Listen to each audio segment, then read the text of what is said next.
Os Segredos da Mente Milionária, um best-seller aí de T. Harv Eker, muito recomendado e não é à toa, que reforça a importância das nossas crenças para o nosso modelo financeiro, que existe ali no nosso subconsciente e como que a gente pode fazer para programar esse subconsciente para o sucesso. O autor diz basicamente que a gente vive num mundo de dualidades, então claro e escuro, direita e esquerda, milhares de polos opostos, e para que exista um polo tem que haver o outro.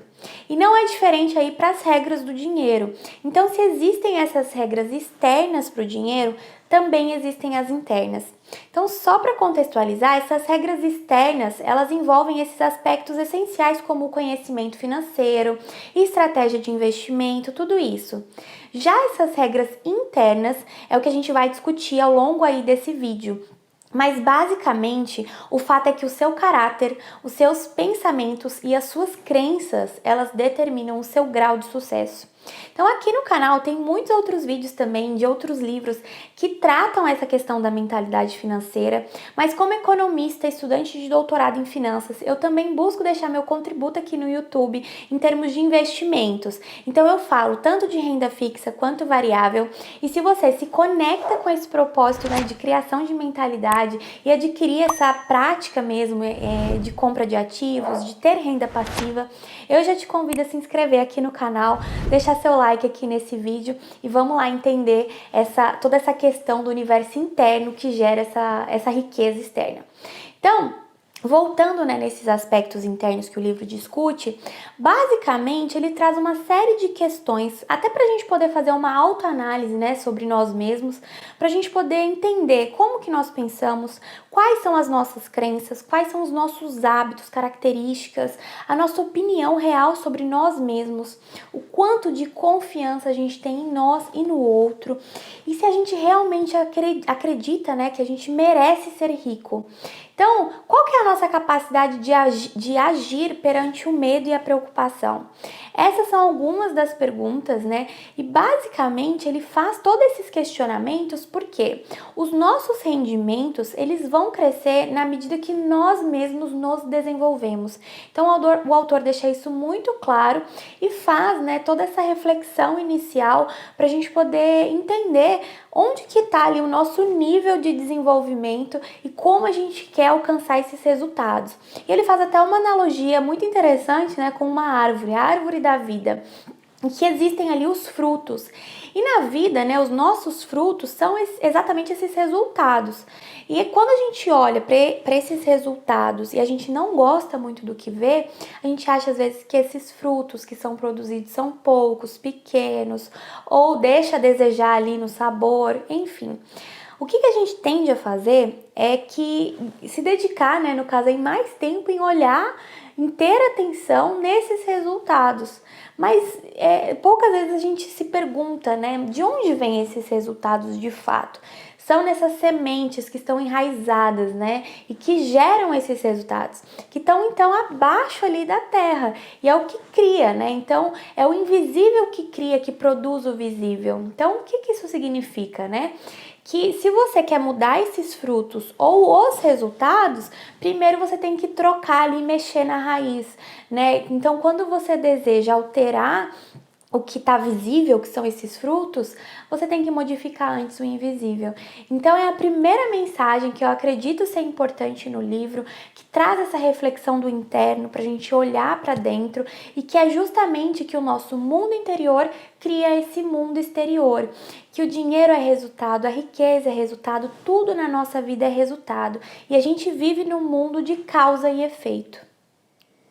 E outro ponto que é abordado muito interessante é que a nossa programação mental, ela conduz aos nossos pensamentos, que conduzem ali aos nossos sentimentos, e esses sentimentos vão conduzir as nossas ações, que consequentemente geram ali os resultados.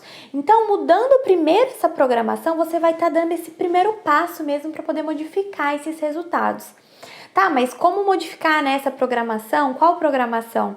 Então, o autor, ele deixa esse primeiro ponto de autoanálise, que é o seguinte: na sua infância, que frases que você ouvia a respeito do dinheiro? Então, por exemplo, o dinheiro é a fonte de todo mal? Poupe para os dias ruins. Os ricos são gananciosos e desonestos. Você tem que sempre dar muito duro ali para conseguir qualquer tostão. Não se pode ser rico e espiritualizado ao mesmo tempo. Não temos dinheiro para comprar isso.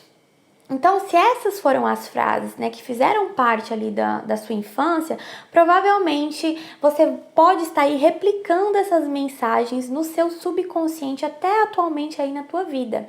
Então, o autor diz que quando o subconsciente, né, ele tem que optar pela lógica ou por essas emoções que estão ali profundamente enraizadas, as emoções quase sempre vencem. Então, além disso, né, além dessas frases, nós também temos a questão de exemplos, né, constantemente expostos aí às atitudes, né, de outras pessoas, que são também fortes influenciadores sobre a nossa mentalidade financeira. Então, como, por exemplo, seus pais ou responsáveis ali se comportavam a respeito do dinheiro quando você era criança. Então, eles cuidavam bem ou mal das finanças? Eram gastadores ou econômicos? Investidores perspicazes ali ou nunca investiam? Era uma fonte, né, de felicidade esse dinheiro na sua casa ou era um motivo sempre de ásperas discussões? Então, basicamente, o que é ensinado pra gente ali é identificar as respostas de algumas dessas questões, escrever como essas frases, esses exemplos, né, eles afetam, podem estar afetando ainda a nossa vida e dissociar, fazer essa dissociação. Então, por exemplo, né, afirmar que as coisas que você ouvia sobre o dinheiro não são necessariamente verdadeiras e optar por adotar ali uma nova forma de pensar que contribua para a sua felicidade, para o seu sucesso. Observar os nossos comportamentos de modo geral, os nossos pensamentos, quais, né, são os pensamentos que nós estamos alimentando e quais estão fortalecendo ali a nossa crença de abundância, no caso, né?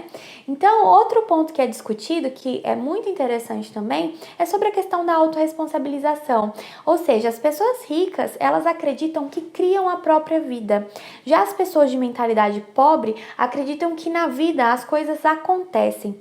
E se você quer enriquecer, é imperativo que você acredite que está sob o comando da tua vida. Então, em especial da tua vida financeira. E o autor deixa isso muito claro durante o livro. Porque caso contrário, se você tem as crenças enraizadas de que exerce pouco, nenhuma influência, nenhum controle sobre a tua própria vida, provavelmente você não vai ter o controle mesmo nem sobre o teu sucesso financeiro.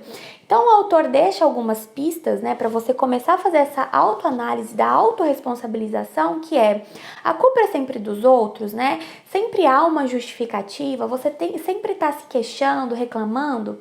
E ele diz o seguinte: você pode ser ou uma vítima ou alguém rico. Jamais as duas coisas ao mesmo tempo. Porque as pessoas ricas, elas assumem o compromisso de serem ricas, elas assumem o controle da própria vida e chamam a autorresponsabilização. E as pessoas de mentalidade pobre gostariam de ser ricas. E é uma reflexão interessante, né? E aí um outro ponto que o livro traz é sobre nós, que nos ajuda também a identificar essas crenças limitantes sobre o dinheiro e essas possíveis desvantagens de ser rico. Então, uma série de outras questões são colocadas para a gente começar a identificar se alguma delas faz parte do nosso íntimo, né? Então, por exemplo, se eu me der bem ali, ganhar muito dinheiro e perder tudo, eu nunca vou saber se as pessoas gostam de mim por mim mesmo ou pelo meu dinheiro. Eu vou cair na faixa mais alta do imposto de renda e ter que dar quase metade do meu dinheiro para o governo. O esforço ali pode acabar com a minha saúde, todo mundo vai pedir uma ajudinha, eu poderia ser roubado, meus filhos sequestrados, enfim, são muitas questões, né? O autor coloca sobre essa preocupação com estratégias fiscais, proteção de ativo, contratar contador, advogados caros, enfim, tem muitas questões que envolvem o dinheiro e que podem estar enraizadas ali nas suas crenças. Considerando todas essas crenças, cada um de nós tem uma série de arquivos de riqueza e pobreza dentro do nosso armário mental. Então, o resultado disso, quando você tem muito arquivo de pobreza nesse armário, né? Muita gente acaba abrindo mão de viver à altura do seu potencial, tanto em termos de vida própria, quanto em termos de contribuição ali para a vida de outras pessoas também. Então, o autor ele deixa algumas sugestões para que nós possamos contornar essa situação e alcançar aí o nosso potencial máximo, né? E o primeiro é justamente a gente entrar no jogo da vida pensando numa situação, num projeto que a gente tenha tido vontade de começar e que o medo possa ter bloqueado, né? Então, começar imediatamente, dar o primeiro passo, trabalhando seja como empregado para outra pessoa, seja na sua própria empresa, para você começar a aprender esses macetes e desenvolver o seu próximo projeto. O segundo é praticar o otimismo. Então, tudo aquilo que alguém considerar como um problema ou um obstáculo, você vai reclassificar como uma oportunidade. O terceiro é focalizar em tudo que você tem e não o que você não tem. E aí ele deixa até uma sugestão, faz uma lista de 10 coisas, por exemplo, que você se sente grato e leia sempre em voz alta. O quarto ponto é praticar a filosofia una, ou seja, abençoar tudo aquilo que você quer. Ou seja, eu admiro as pessoas ricas, eu abençoo as pessoas ricas, eu amo as pessoas ricas, eu quero, e vou ser aí uma pessoa rica. Então é você começar a praticar essa bênção, por tudo aquilo que você quer ser. E outro ponto é a questão da autopromoção, porque as pessoas de mentalidade pobre não costumam muito apreciar essa questão de venda, nem de autopromoção. E não gostar de autopromoção é um dos grandes obstáculos ali para o sucesso, porque geralmente os ricos, eles são excelentes ali na atividade de promoção, eles estão sempre dispostos a divulgar os seus produtos, os seus serviços, as suas ideias ali com paixão, com entusiasmo, colocar ali numa embalagem atraente, promover mesmo de fato o seu alto valor, o seu valor. Então esse é um ponto que tem que ser desenvolvido. O sexto é o seguinte, o segredo do sucesso muitas vezes não é tentar evitar os problemas, nem se esquivar ou se livrar desses problemas, mas crescer pessoalmente para você se tornar muito maior do que qualquer adversidade. E o sétimo ponto tratado é que as pessoas ricas, elas preferem ser remuneradas pelos seus próprios resultados. Já as pessoas de mentalidade pobre, elas preferem ser remuneradas pelo seu tempo, o tempo que elas despendem. Então não há nada de errado em você ter um contra-cheque estável, a não ser que ele interfira na sua capacidade ali de ganhar dinheiro, de ganhar o que você de fato merece. E é esse o problema, que geralmente ele interfere. E as pessoas de mentalidade pobre, elas preferem receber um salário garantido ou ser remunerada ali pelas horas trabalhadas, porque elas precisam dessa segurança, de saber que terão aquela exata quantia de dinheiro, toda a data ali certinha, todos os meses. Então, o que elas não percebem, na verdade, o autor diz, é que essa segurança tem um preço e que o preço é a riqueza. E a vida, baseada nessa segurança excessiva, é uma vida fundamentada no medo. E na verdade, o que essa pessoa, vai estar dizendo ali, o autor fala o seguinte, que na verdade temo não receber ali, não ter o suficiente pelo meu desempenho, e por isso eu vou me contentar em receber o suficiente para poder sobreviver ou ter algum conforto. E as pessoas ricas não, elas escolhem ser remuneradas pelos resultados que produzem. E nesse sentido, o autor também desenvolve um outro ponto aqui, eu vou colocar como 8, que os ricos, eles acreditam em si mesmos, eles creem no valor, no seu próprio valor e na sua capacidade de agregar ali valor no mercado. E as pessoas que pensam pequeno, não. E é por isso que elas precisam dessas garantias. O nono ponto é que nunca estabeleça um teto de rendimento, porque as pessoas ricas, elas pensam assim, eu posso ter as duas coisas, e as pessoas de mentalidade pobre, elas costumam pensar, se eu tiver isso, então eu não vou ter aquilo, e costumam fazer essa dualidade que não se conecta, não se encaixa com a mentalidade abundante. O 10º ponto, o último aí, muito desenvolvido também no livro Pai Rico, Pai Pobre, que tem resenha aqui no canal também, é que as pessoas ricas, elas põem o seu dinheiro para trabalhar para elas, e as pessoas de mentalidade pobre dão duro pelo seu dinheiro. E para terminar, nós temos que lembrar que ninguém nasce um gênio das finanças. Toda pessoa que se torna rica, ela aprendeu a vencer nesse jogo do dinheiro, e praticou esse lema, se eles podem, eu também posso. Então, foram muitos aspectos desenvolvidos, o livro é muito rico de informação, mas eu espero ter inspirado você com esse resumo, tanto quanto essa leitura me inspira todos os dias, Constantemente eu tento aplicar e relembrar de todos esses conceitos para aplicar na minha vida também. Então a gente se vê nos próximos vídeos, um beijo e até lá!